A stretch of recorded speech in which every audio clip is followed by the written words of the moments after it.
ఆలోచిస్తున్నది న్యాయస్థానం. దేశ పరిపాలన ఎట్లా ఉండాలో డిసైడ్ చేస్తుంది సుప్రీంకోర్టు. రాష్ట్ర పరిపాలనలు ఎట్లా ఉండాలో డిసైడ్ చేస్తున్న హైకోర్టు. యాక్చువల్‌గా అవేంటంటే పరిపాలన రాజ్యాంగబద్ధంగా లేకపోయినా, చట్టం సక్రమంగా అమలు కాకపోయినా అప్పుడు జోక్యం చేసుకోవాలి.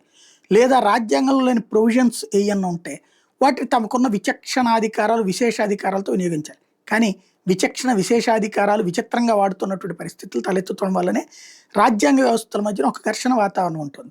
చట్టాలు ఏం చేయాలో న్యాయస్థానాలు చెప్పడం, లేదా చట్ట వ్యవస్థలు తయారు చేసినటువంటి చట్టాలని న్యాయస్థానాలు పక్కన పెట్టి తమదైన తీర్పులు ఇస్తుండటంతోనే ఒక రకమైన క్లాష్ వస్తుంది. అయితే రాజకీయ నాయకుల మీద ఉన్న విరక్తి లేదా ప్రభుత్వాల మీద ఉన్న అసహ్యం న్యాయ వ్యవస్థ పట్ల దైవత్వాన్ని ఆపాదించుకున్నటువంటి సిచ్యుయేషన్. ఆ దైవత్వాన్ని కాపాడుకోవాలంటే ప్రజల యొక్క మెప్పు కంటిన్యూ కావాలంటే కొన్ని విషయాల్లో జాగ్రత్తలు తీసుకోవాలి. అందులో ఎస్పెషల్లీ సుప్రీంకోర్టులో కొంతమంది న్యాయవాదులు కపిల్ సిబల్ అడిగితే అర్ధరాత్రి పొట్లైన లేచి న్యాయమూర్తులు వచ్చి వాదనలు వింటున్నారు. ఉరిశిక్ష పడ్డోడి కోసం 4 సార్లు కూర్చొని రాత్రి తెల్లవారులు వాదనలు కూడా వింటున్నటువంటి పరిస్థితి. అభిషేక్ మను సింఘ్వినో, కపిల్ సిబల్ ఇట్లాంటి కొంతమంది సీనియర్ లాయర్లు, సుప్రీంకోర్టు లాయర్లు వాళ్ళు గనక ముందుకొచ్చారంటే వాళ్ళు గనక మెన్షన్ అనగానే మెన్షన్ చేస్తున్నారు.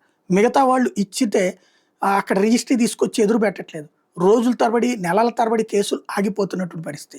దీనికి పరిష్కారం ఏంటో ఆలోచించాల్సినటువంటి అవసరం ఉంది. అట్లాగే ప్రముఖ లాయర్లు వాదిస్తే ఏదైనా సక్సెస్ అవుతుంది 100కి 90%. అదే మిగతా లాయర్లు వాదిస్తుంటే మంచి పాయింట్స్ ఉంటున్నా కూడా చేయట్లేదు. అంటే మనకు గనక పాత రోజుల్లో స్కూళ్ళల్లో, కాలేజీల్లో బ్యాక్ బెంచ్ బాయ్స్ ఉంటారు. వాడికి సబ్జెక్ట్ వచ్చినా సరే వెనక ఉన్నాడు కాబట్టి వాడు ఎందుకు పనికిరాడనే ఫీలింగ్ మాస్టర్లకు ఉంటుంది. వాళ్ళు మంచి చేసినా కూడా తిడతా ఉండేవాళ్ళు, కొడతా ఉండేవాళ్ళు. ఇప్పుడు అట్లా మిగతా లాయర్లను చేస్తే కరెక్ట్ కాదు కదా.